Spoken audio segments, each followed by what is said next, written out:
Local forecast with meteorologist Jackson Chastain starts now. Well, folks, we've finally arrived at, I think, the weather that we've all been anticipating. When you see fall, when you visualize fall, this is kind of what you expect. Temperatures in the 50s, relatively dry, the dew points in the 30s.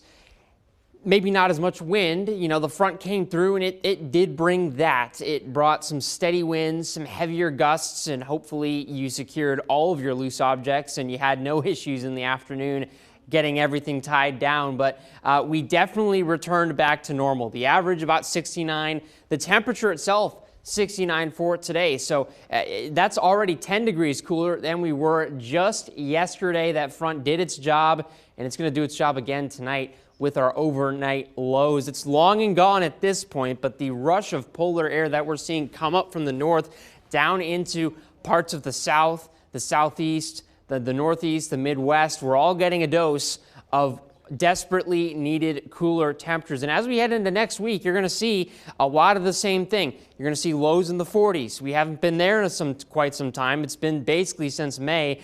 We're also going to see a little bit back of a warm-up as we get further into next week. We start off kind of cool. We're going to rebound because higher pressure, more sunshine, that tends to warm things up. Another front, though, heading into the weekend.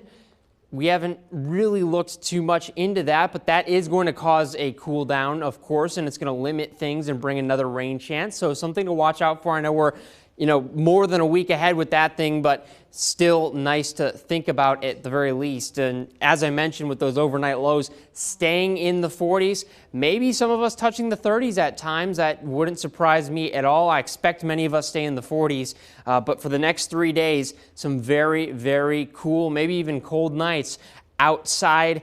That's really the key thing here. Not a whole lot in terms of storms or anything like that. We're staying below average in terms of the daytime high too, which is typically 70 degrees at this time of year.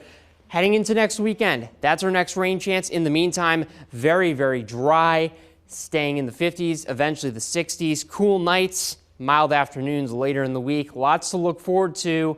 I know I am. Get out and enjoy it, and it's definitely going to cool down later, so take advantage now. Sarah? So much better than the 80s. Thank you so much, Jackson.